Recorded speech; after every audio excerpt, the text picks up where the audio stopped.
नमस्कार साथियों, स्वागत है आपका हमारे चैनल पर। आज के इस वीडियो में हम बात करने वाले हैं जल निगम के 1742 कर्मियों को मिलेगी पेंशन और अन्य सेवा लाभ।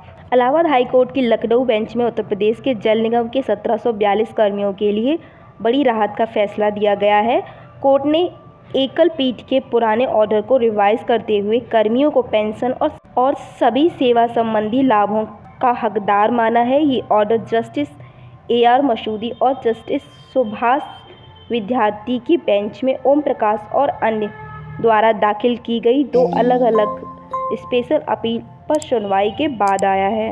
अपील करने वाले कर्मियों ने कहा कि उनकी नियुक्तियां 1984 में 1989 के बीच में मास्टर रोल अथवा वर्क चार्ज कर्मचारी के रूप में हुई थी। 1991 व 2011 के बीच में उन्हें रेगुलराइज कर दिया गया था, मतलब विनियमित कर दिया गया था।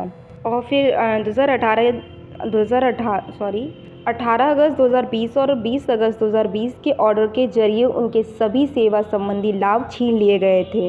एकल पीठ ने पहले सिर्फ रिटायर्ड कर्मियों को लाभ दिया, लेकिन एक्टिव कर्मियों के लिए बस इतना कहा कि उनसे कोई रिकवरी ना की जाए। जो जज की बेंच ने अपील को एक्सेप्ट करते हुए कहा कि याचिकाकर्ता अपीलार्थी कर्मियों को रिटायर्ड कर्मियों के बराबर पेंशन और अन्य सभी सेवा लाभ मिलने चाहिए। इस फैसले के बाद उत्तर प्रदेश के जल निगम के उन सभी कर्मियों की पेंशन और सेवा लाभ मिलेंगे जो अब तक इस सुविधा से वंचित थे। ये फैसला उन कर्मियों के लिए एक बड़ी जीत है जिनकी सेवा 1984 से लेकर 2011 तक अलग अलग रूप में थी। अगर बात करें तो जिससे ये प्रभावित हुए हैं वो 1742 कर्मचारी थे। और पेंशन की एलिजिबिलिटी अगर बात करें तो रिटायर्ड कर्मियों के बराबर उन्हें पेंशन और सेवा दी जाएगी। अगर फैसला आया है तो वो भी आपने देखा ही जस्टिस AR मसूदी और जस्टिस सुभाष विद्यार्थी के बेंच में आया था। अपीलार्थी की नियुक्ति 1984-1989 के बीच, रेगुलराइजेशन 1991 और 2011 के बीच का होना चाहिए। इस फैसले का असर लखनऊ और उत्तर प्रदेश के अन्य डिस्ट्रिक्ट्स में जल निगम कर्मियों के उज्ज्वल भविष्य पर पड़ने वाला है। नेक्स्ट अपडेट पे बात करते हैं। IIT में दाखिले के लिए JEE एडवांस 2025 का परिणाम 2 जून को होगा जारी। जोसा काउंसिल 2025 के लिए 3 जून से पंजीकरण रजिस्ट्रेशन स्टार्ट हो जाएंगे। इस साल IIT के लिए 6 राउंड की काउंसलिंग होगी। इंडिया के सभी 23 IITs में एडमिशन के लिए होने वाली JEE एडवांस 2025 एग्ज़ाम का रिजल्ट 2 जून को डिक्लेयर होगा। इस बार IIT एडमिशन के लिए काउंसलिंग के लिए 6 राउंड होंगे, जो पिछले साल के कंपैरिजन में एक ज़्यादा है।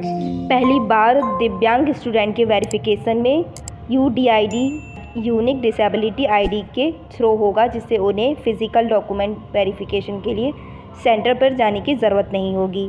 3 जून 2025 को रजिस्ट्रेशन विंडो ओपन हो जाएगी। 9 जून 2025 तक एक मॉक राउंड काउंसलिंग भी होगी जो कंडक्ट की जाएगी, जहां स्टूडेंट्स अपनी प्रेफरेंस और मिस्टेक्स को रेक्टिफाई कर सकेंगे। इस साल फीस सबमिशन का प्रोसेस फ्लेक्सिबल बनाया गया है। रजिस्ट्रेशन के बाद स्टूडेंट चॉइस फिलिंग के टाइम ही फीस डिपॉजिट कर सकेंगे और किसी और के थ्रू फीस बिना लॉगिन के भी डिपॉजिट की जा सकेगी। स्टूडेंट को 2nd एंड 5th राउंड के बीच अपनी सीट्स कंफर्म या रिलीज़ करनी होगी। अगर 5th राउंड के बाद सीट रिलीज़ करते हैं तो उन्हें JEE एडवांस 2026 के लिए डिसक्वालीफाई कर दिया जाएगा। अगर क्राइटेरिया का बात करें तो 12th के मार्क्स का, तो जनरल OBC स्टूडेंट्स के लिए 12th क्लास में 75% मार्क्स या फिर टॉप 20 परसेंटाइल मैंडेटरी है। और SC और ST स्टूडेंट के लिए मिनिमम 65 मार्क्स की ज़रूरत है। अगर किसी बोर्ड का टॉप 20 परसेंटाइल डिफाइन नहीं है तो CBSE के रूल फॉलो होंगे। IITs और NITs में 20% एडिशनल सीट्स गर्ल्स के लिए रखी गई हैं। इन एडिशनल सीट्स के कारण रिजर्व कैटेगरी की एग्जिस्टिंग सीट्स पर कोई इम्पैक्ट नहीं पड़ेगा। इस साल के रूल्स और चेंजेस स्टूडेंट्स के लिए काउंसलिंग प्रोसेस का ट्रांसपेरेंट और फ्लेक्सिबल बनाने के लिए डिज़ाइन किया गया है, जो उनके स्मूथ एडमिशन के लिए हेल्पफुल होगा। अगर नई और लेटेस्ट अपडेट के बारे में बात करें तो 7 साल से भर्ती नहीं आई, तो इसके बारे में है। परिषदीय प्राथमिक और उच्च प्राथमिक स्कूलों में शिक्षक के 79,296 पद खाली हैं, लेकिन पिछले 7 सालों से कोई नई भर्ती नहीं हुई है। बेसिक शिक्षा मंत्री ने फरवरी 2024 में विधानसभा में कहा था कि शिक्षक छात्र अनुपात पूरा होने के कारण नई भर्ती की ज़रूरत नहीं है। इसी वजह से 68,500 असिस्टेंट टीचर्स की भर्ती में बचे हुए 27,713 खाली पदों पर अब तक भर्ती नहीं हो सकी। जबकि अगस्त 2018 में इलाहाबाद हाईकोर्ट की लखनऊ बेंच ने बेसिक शिक्षा विभाग को 2024 में इलाहाबाद हाईकोर्ट की लखनऊ बेंच ने बेसिक शिक्षा विभाग को 27,713 खाली पदों पर 2 महीने के अंदर भर्ती शुरू करने का भी ऑर्डर दिया था, लेकिन बेसिक शिक्षा विभाग ने अब तक शिक्षा सेवा चयन आयोग को खाली पदों की सूचना भी नहीं भेजी। प्रयागराज में उत्तर प्रदेश शिक्षा सेवा चयन आयोग के बाहर बेरोजगार अपनी मांगों के लिए 2 दिन से धरने पर बैठे हुए हैं, लेकिन कोई सुनवाई नहीं हो रही है। जबकि उन्होंने सिर्फ इतना कहा है कि भर्ती के लिए हमें सही और सटीक जानकारी दें और लिखित आश्वासन दें, क्योंकि हर बार धरना होता है वो हमेशा सिर्फ कह देते हैं कि भर्ती आएगी, अभी प्रोसेस चल रहा है, लेकिन कोई भी लिखित आश्वासन नहीं देते। इसके वजह से भ्रामक स्थिति बनी रहती है। भरी गर्मी में लोग वहाँ पर धरना दे रहे हैं और दिन और रात दे रहे हैं, लेकिन फिर भी कोई सरकार को फ़र्क नहीं पड़ रहा। जबकि वहाँ पे आकर पुलिस ने धरना से हटने के लिए भी प्रेशर बनाया कि धरना स्थल से हटने को भी उन्होंने बोल दिया। उत्तर प्रदेश में 4 साल से टेट भी नहीं हुआ है। नवंबर 2021 में पेपर लीक होने के बाद जनवरी 2022 में एग्ज़ाम हुआ था, लेकिन उसके बाद टेट का एग्ज़ाम भी नहीं हुआ है और कोई शेड्यूल भी नहीं बनाया गया है। और टेट 22 में पास होने वाले 6.5 लाख से ज़्यादा अभ्यर्थी अपने सर्टिफिकेशन के साथ इंतज़ार कर रहे हैं कि उन्हें भर्ती का मौका मिलेगा, लेकिन भर्ती अभी तक नहीं आई है। छात्र शिक्षक अनुपात 35 पर 1 है, लेकिन मानक के हिसाब से 30 पर 1 होना चाहिए। 1 लाख टीचर्स की भर्ती। प्राथमिक और उच्च प्राथमिक स्कूल्स में 1 लाख पदों पर तुरंत भर्ती शुरू की जाए। टेट का शेड्यूल जल्द जारी किया जाए ताकि नए अभ्यर्थियों को भर्ती का मौका मिल सके।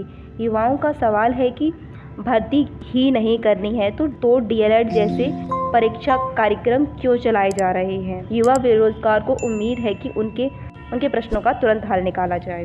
नेक्स्ट अपडेट है कि 35,000 अध्यापकों को नहीं मिलेगी पुरानी पेंशन।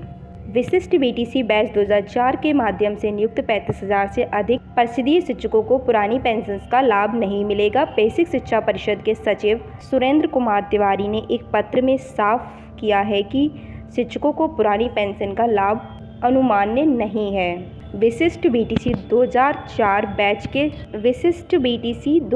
बैच के शिक्षकों की तरफ से एमएलसी अरुण कुमार पाठक ने प्रश्न उठाया था कि 14 जनवरी 2004 और 20 फरवरी 2004 को जो विज्ञापन जारी हुआ था, 6 महीने का परीक्षण अगस्त 2004 में शुरू हो गया था, तो विभाग की देर की वजह से नियुक्ति दिसंबर 2005 और जनवरी 2006 में हुई है।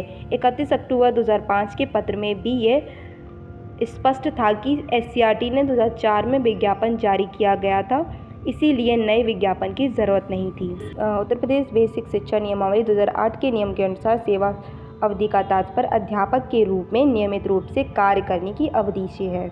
आज की वीडियो में बस इतना ही। मिलते हैं अगली वीडियो में एक नई लेटेस्ट अपडेट के साथ। तब तक के लिए धन्यवाद।